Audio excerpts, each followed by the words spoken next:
while we all age in years, what's going on under the surface in terms of our cellular health, that can be different. Now, if you've never kind of thought about this before, and I'm assuming that many of you have, but they don't have to be one and the same. So while we're aging in terms of, clock, how many years we've been on the earth, our cellular, our internal environment, that internal environment doesn't have to age at that same rate. And in fact, if we address the lifestyle, if we address the root causes, you can actually see slowing down or reversing of this internal aging, so to speak. So now there are companies that look at what is your biologic age compared to your chronologic? What is your pace of aging? How quickly are you aging year per year? Is it slower or faster? Obviously, we want to be slower. What is your immune system age? And we'll get into that, plus the telomere age and so forth. But those are the kind of the four biggies. When we're building a longevity lifestyle, there's two big facets to look at realistically, because there's genetics and there's your environment. And we've come to believe that genetics plays an enormous part in that. And it's determined already at birth how long you're going to live, what diseases you're going to get, whether you're susceptible to one thing or another. And science is showing now that that's actually, the genetic component is actually a very small part of it. That your lifestyle, your environment, how you choose to live, where you live, what you have around you, that's about 80% of what determines your lifespan and your health span. The 20% that's genetic is also not predetermined, set in stone, never changed. Because there's this whole thing called epigenetics. Now, epigenetics is a relatively new science. Epigenetics teaches us in the genetics field that genes can be turned on or turned off. So we have all of the blueprint in our DNA, but it doesn't mean that every part of that blueprint is being activated. There are times when things are turned off and therefore nothing's going to happen about that gene because it's not working, it's not optimized, it's not on. And that's sometimes a very good thing, right? You'll hear people have a genetic predisposition to a certain condition. Well, you want that gene to stay off, right? Because as soon as that flicks on, you start to develop some symptoms and things. So we can control the genetic expression to a relatively generous percentage through epigenetics. And epigenetic control, again, comes back to our lifestyle. So out of the 20% that's genetics, only about 5% of that is actually fixed. So when we talk about, genetics being able to be turned on and off, and we talk about supporting the immune system, we really want to be thinking about these pillars of lifestyle. And so, again, thinking about nutrition, this is one really, really big aspect. It's called nutrigenomics, right? Our nutrition, our food intake can literally change the expression of our genes. We have our sleep, our circadian rhythm. Amy Lee Amos talked about circadian rhythm quite a bit, and that has a really big impact and ability to turn on and off these genes. We have toxins, right, that can affect this. Our stress actually plays a really big role. That's also at the root. Our movement, that's at the root. So all of these different lifestyle factors and the choices that we make on a daily basis are really going to address what's at the root so that our tree, right, the symptoms, how we're feeling, our wellness, how we're experiencing it is really optimized. Again, I say, you and we, meaning you, both you and your pet. So that's what we're really thinking about and focusing on here, is that root cause approach. Now, by taking this approach, sometimes we see effects like that, right? But we know we always see effects long-term. So the sooner we start this kind of approach, the more payoff we're going to get, because aging really is a disease. We've kind of come to accept in our society that, we're just really not functioning at our best. It's age. It's my brain's not firing on all cylinders. It's age. I don't have the energy, right? And so when we move from that model of thinking about, let's just, live, let's get by, let's manage these symptoms as we age. If we flip that on its head and think about addressing the root causes and slowing down that internal aging, we really move from a model of we're surviving, right? We're getting by to really thriving and at every point in our life stage. Inflammation is a good thing. You know, if you hit your head somewhere, you want to obviously have inflammation there for that area to heal. But with chronic inflammation, we have chronic secretion of chemicals in the body by the immune system that are then actually turning toxic to the body itself and are destroying the organs, the nerves, the brain, the liver, the kidneys, whatever it may be. And so that's a big deal. And so you've got that perfect storm, low nutrients, stressors that deplete them further, and then you've got toxins that are taking out our mitochondria, which with age, our mitochondria decrease in number. So 40 and over, if you're not supplementing and you're not mindful to all those things, then you already have a level of mitochondrial dysfunction. Unfortunately, it seems to be the root of most diseases. And one thing I wanted to bring up was just our ability to clear something called oxidative stress, and so which can be brought on by toxins. And I think people aren't talking enough about. A simple analogy is like when you cut into an apple and it turns brown, that is oxidative stress. The apple is breaking down. The same thing can happen in our body tissue. It can break down when the tissue is exposed to too many free radicals. And that's a big term, but just so you know that there's a portion of free radicals that do our body good, and they're a byproduct of producing energy. And you're like, well, Dr. Eicher, what, they're a byproduct of producing energy, but you just said that they could take your mitochondria out, but they need to be kept in balance. So they're created and then they're cleared. And some of those free radicals, so superoxide, are necessary to counteract and combat bugs, the pathogens that we encounter. But when it becomes an excess and you're not clearing those free radicals, then it leads to oxidative stress. Let's think about our free radical, that's superoxide. That is the name of one of the major free radicals that are formed. You detox that superoxide radical through an enzyme called SOD. It's a fancy, big, long name, superoxide dismutase. And what it forms is hydrogen peroxide. And the next step is to neutralize it. So you get premature graying is one thing if someone doesn't neutralize hydrogen peroxide very well. So you can say, wow, so you can actually give SOD, but of course you want to optimize nutrients and minimize exposure is always your best thing. And the second symptom you can get is reflux, acid reflux, if you have high levels of hydrogen peroxides. So then that hydrogen peroxide is then further neutralized by catalase and glutathione, and it takes it down to water and oxygen. And so a lot of combination formulas that give patients superoxide dismutase, it's an enzyme we can give you if you need. And it's very helpful for people who have that joint pain from osteoarthritis. They often combine it with catalase because they don't want to just break things down. They want to hydrogen peroxide, they want to take it to that neutral step. So that's why they're usually in combination. And glutathione is the second pathway. And glutathione also will help detox some of our hormones. So it's super, super important. And so you want to neutralize it.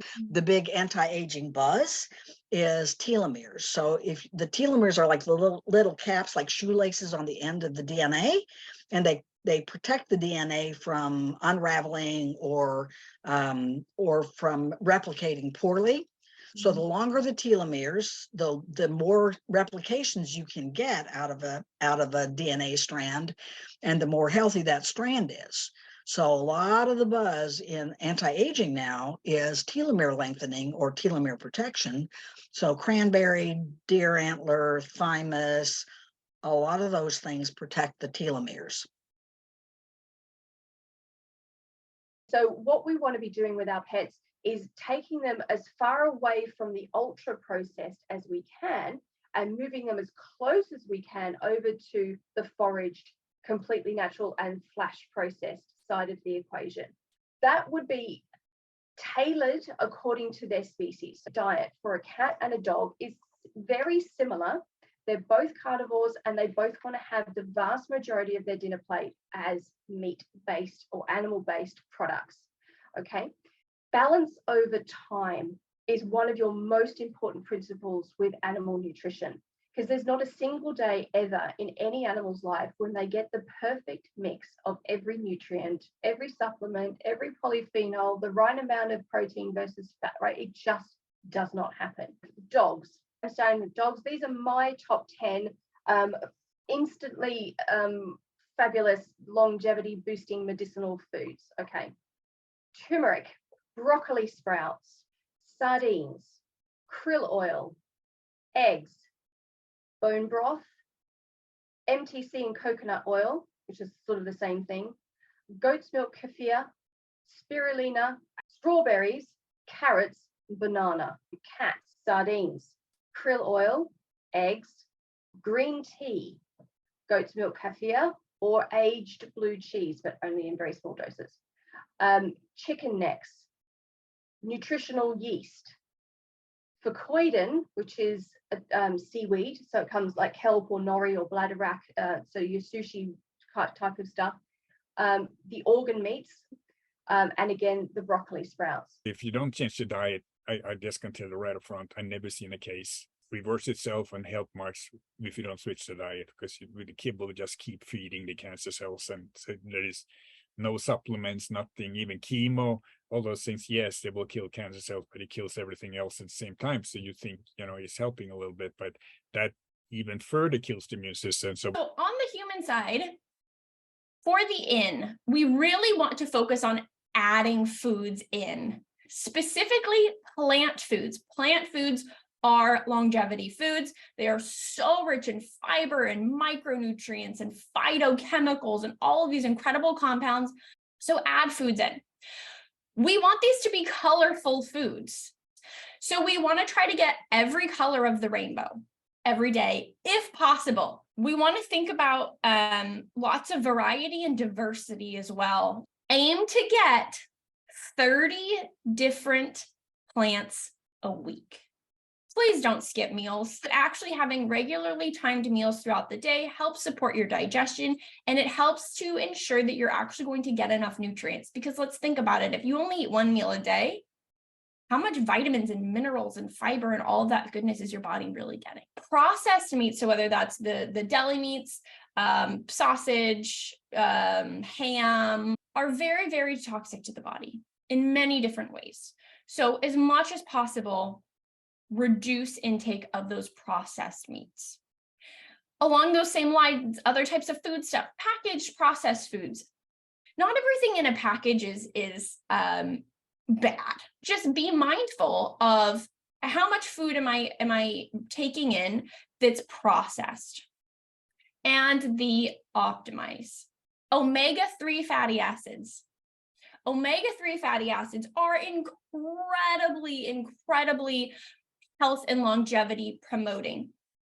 Most of us do not get enough omega-3 fatty acids. These are found in salmon and other fatty fish, flaxseed, chia seed, hemp seed, walnuts, and soy. How else we can optimize is including herbs and spices.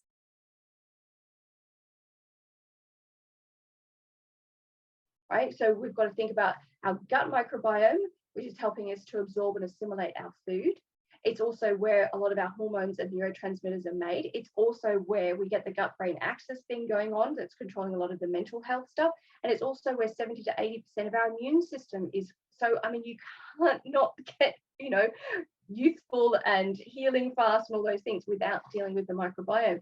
But don't forget as well, the microbiome is on the outside of our bodies, all over our skin, protecting us as a barrier. It's like a little invisible suit of armor. And we've got the oral microbiome as well, and everything that is happening in the mouth, which is also then getting into the bloodstream. And there's a whole cascade of effect on that one as well. We want to put back in the bacteria to help restore the balance of the community.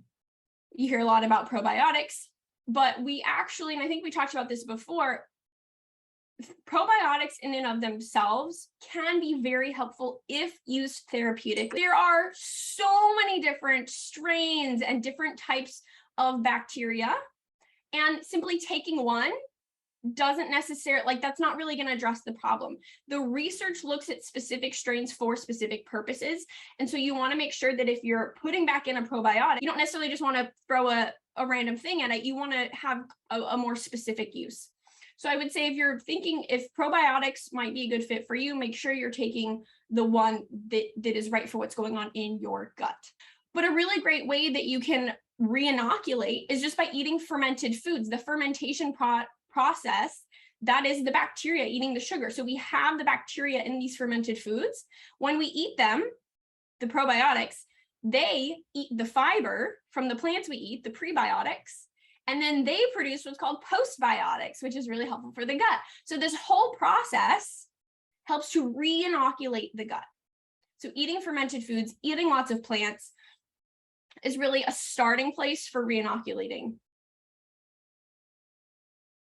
So from a simple standpoint is hydrating. So we detox through our sweat, through our urine, and through our poop. Drink that, your body weight in ounces in water. You want to be urinating frequently through the day, and the color of the urine, is light and not like yellow straw.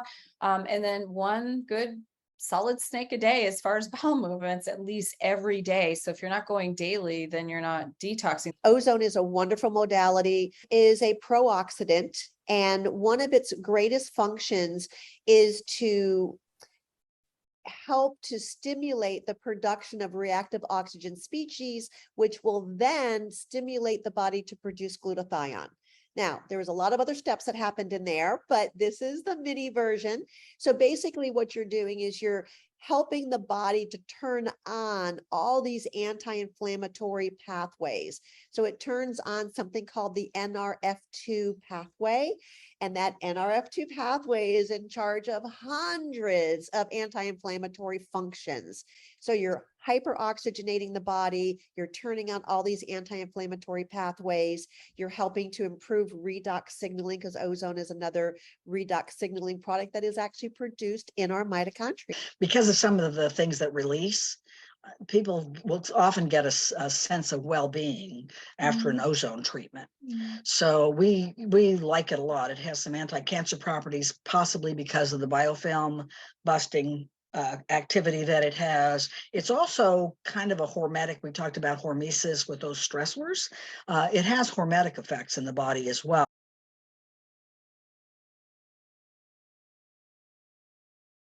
So what happens when you're asleep? Just about everything in your body switches gears a little bit to go into rest and healing and restoring mode, because you're literally stopping and resting. So all the things that the body normally has to do while you're awake can switch gears and go into, rather, instead of doing mode, we can go into repairing mode, healing. And so it's one of the key components of when you're sick is you are tired and you sleep a lot, because your body's saying, I need you to heal. Therefore, you need to go to sleep so I can do this. So the digestive system is a little different from that, and it will keep working as long as you keep putting things in. And it takes time to go all the way through from one end to the other. It takes longer than 8 hours. So if you've had something before you go to bed, then you sleep for 8 hours or whatever it might be, then you wake up and have breakfast, your digestive system, and when I say this, I'm talking about humans at the moment to illustrate the principle, because then I'll just explain how it works for dogs and cats, doesn't have a chance to actually fully empty and then go into that rest, rehabilitate, renew, regenerate, heal kind of mode, because it's still working. So if we can extend that period of time where we're not putting anything in other than water or a non-caloric drink, so like a green tea with no sugar in it, for example, the benefits of doing that is not just what you are allowing your body, your digestive system to rest and heal, but you're also allowing a process of your body called autophagy, and that just means auto-eating, self-eating. So phagy just means something's going along like Pac-Man and eating it up. You want your body to go into autophagy. This is a really healthy, longevity boosting state for your body to be in, because it's clearing out the cells that are a little bit older, a little bit under capacity, low performance, just not the optimal cells. And by getting rid of those, parts of them can be recycled to make new ones. Parts of them will be just detoxified and gotten rid of, but you're then getting new for old. And new for old is sort of basic fundamental principle of anti-aging, right? So you're replacing one that's got some birthdays on it to one that's brand new. That's automatically younger. So you're going to behave and be younger in your biology. So autophagy is something that kicks in the longer your fast goes. So it will ramp up the longer you go without food. This works in the animals as well. The other thing that happens when you go through a fast, so the third thing, so we've had the resting and the healing of the digestive system, we've got the onput of autophagy, and we also have the release of stem cells. Now, stem cells are in our body all the time. We have a load of them when we're born, and they're amazing. And then they start to drop off after about somewhere between 25 and 30 years old. And then they take a fairly steep decline on the graph. So they're really nice and high at the top here until somewhere around 28 years old. And then they take a fairly considerable drop down like that until that's the end. We can go in through intermittent fasting, we can get those stem cells released more than they would be under the constant eating model, which is what we typically have. I would say do a 12-hour fast at night. So there are some people who might do better with longer fasts. So again, fast meaning just don't eat or drink anything for 12 hours other than water. And that's while we're sleeping. So hopefully at least 8 hours of that we're asleep. So we're not, not even putting any work into this. Now, some people fast for longer.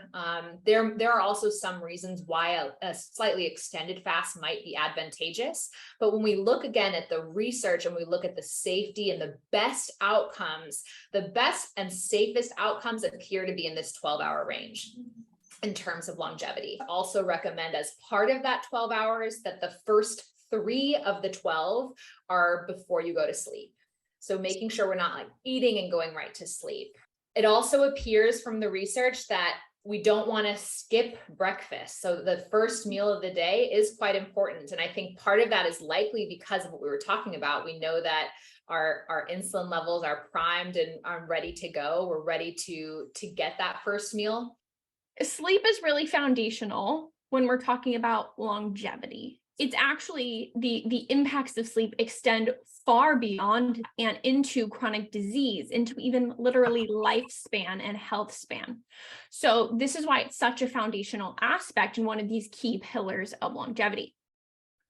And the reason behind this is because it's not just one bad night of sleep. It's how it impacts everything else. So we have what's called a circadian rhythm. This is our body's 24-hour sleep-wake cycle. One of the biggest mistakes I hear from folks is saying, what can I do when I get in bed? Or what supplement can I take to sleep better? But there's so much more that plays a role in the circadian rhythm. And so with that being said, good sleep doesn't start in the bedroom. It starts first thing in the morning. So we want to make sure that the circadian rhythm is in line, meaning our body knows when it's time to wake up, to do all of the things, to eat and move and be active, and also knows when it's time to kind of shut down, so to speak. The access to that light wave in your eyes is going to help set your circadian rhythm. The access to red light is beneficial. The sun is all the colors wrapped up into one, becoming white light, so you get the benefits of all the individual waves as well as the group effect. It charges your batteries, it disinfects wounds, it boosts sirtuins, which are regenerative compounds in your body. It promotes autophagy and apoptosis, which are ways of your body getting rid of the old, dying out cells and getting new for old. Helps with pain relief. It improves the function and number of killer T cells, which are the ones that go around getting rid of cancer and autoimmune diseases. There's a list as long as your arm about the amazing things that sunlight will do, and will do all of that. Movement is a really, really key component here, not just the exercise piece, but the general movement and alignment, kind of the physical body and how our body is existing in space. We often do one without the other. We exercise, but we don't move, or, we're sitting at our desks all day or standing, kind of at one hip all day. So we want to think about these kind of 3 different aspects of the movement and alignment piece. And this is essential, not just, on the human side, we often hear it related to weight and aesthetics, but this is really, really essential for extending lifespan and really optimizing our our wellness from all perspectives, physical and mental. As well. So we know that we want to build cognitive reserve, which means we want to create a reservoir of cognitive capacity. And that means like additional neurons and synapses between neurons that allow them to communicate, so that as we age, we can afford to lose some because we have this kind of reservoir, this cognitive reserve. And we can do that through things like exercise. Again, the whole body, as we know through functional medicine, is interrelated. So bringing down things like insulin resistance and making our body more insulin sensitive, which we can certainly do through regular physical activity and exercise. So we focus on creating a physical exercise routine that includes cardiovascular exercise, aerobic activity, also strengthening, and then flexibility and mobility. This is also an important one, especially as we age, to avoid frailty, avoid injuries in the case of falls, things like that. So we want to look at those kind of three aspects of physical activity. Literally, the fascia is here to provide protection, communication, and stability, and to do all these amazing things to support cell health. Now, what we as humans need to do is understand how to support the fascia system, because if we go through life in an unconscious way, gravity is going to be the main force that drives us down toward the earth. But combining that with unconscious posture and unconscious breathing, we essentially are allowing gravity to drive how we go through time, how our body ages. But the very exciting thing is we don't have to allow that. We can actually dive through those layers of fascia to melt through the scar tissue and the adhesions that developed over time, which block blood and oxygen flow to cells, to awaken cells previously blocked, which allows us to undo pain, aging, disease, release emotional trauma that's been stored in the body, and really chart a completely different course for how we go through time. And honestly, exercising in an unconscious way is probably one of the top things that I would put up there as being something that's going to drive us further into the aging process. So when we can really understand how to support cell health, it absolutely changes how we view our bodies, how we speak to ourselves, because even the frequency that we put through our bodies, if we're constantly hating or shaming ourselves or others externally, we're actually putting a frequency of energy through that fascia that negatively affects every one of the cells. Stress is a big thing, and different types of stress, electromagnetic stress, people stress, parent stress, and then, your balls stuck under the couch stress. We really have to look at ourselves, because your pets are really in tune with you, whether you understand that or not. And they are dealing with their own set of stressors, but they're dealing with all of our stress as well. We know how damaging stress, chronic stress can be. And so if you are trying to create this healthy lifestyle because you're going to live a long time and have great health span and longevity, but you're doing it in such a way that it's creating stress and it's making your life miserable, you're losing a lot of the joy that maybe you used to have around food. You need to do things in such a way that we can do them for the long run. This is about longevity. That's what you're talking about with pets and parents. Longevity means for the long haul. That's a huge aging thing, is stress and anxiety. Well, something like the deer antler actually has a natural serotonin in it, and it has a natural MAO inhibitor in it. Well, the average American dog gets less than 15 minutes of outdoor time. They are living in the house all the time. Am I telling you to stick your dog outside and don't let them come in? No, I'm not. However, they need to get outside. Animals recharge their body with the Earth's magnetic field. They need to be outside. They need to breathe fresh air. They need to breathe fresh air for hours. We need to breathe fresh air for hours. We need to get outside. Another thing, amazing thing that wild animals get every single day and almost every single minute of their existence is they are touching with their bare bodies the ground or something living in nature. And that is recharging them. That is helping assimilation. That's helping elimination. It's helping stress, right? Because we, as human beings, are meant to touch the ground, and we barely touch the ground anymore at all. And it's causing degeneration, you know, it's causing early aging. We're not recharging our batteries the way that we need to. The sun can recharge us. But we also actually have physical contact with the air. The air itself also carries these positive and these negative ions on the molecules of air that we're breathing. So everybody sort of intrinsically knows that they feel great going to the mountains, or they feel really refreshed being down by the sea. This is because your air quality there is vastly different. And I'm not talking about pollution. I'm talking about positive versus negative charged particles of air. Or in man-made environment, the air becomes positively charged, which is that dangerous version. Nature creates negatively charged ones. So nature touching air turns air into healthy air. So if we can go in contact with that air where it's clean and negatively charged, then we reap those health benefits, and so do our pets. Another section of this called thalassotherapy, which is basically seaside, marine, ocean, beach therapy, is all the benefits you get from being in the sea. And so in addition to all that wonderful air that I was just talking about, you also have all the minerals, the dissolved minerals and the dissolved salts that are in the water. These are amazing at drawing out toxins from your body.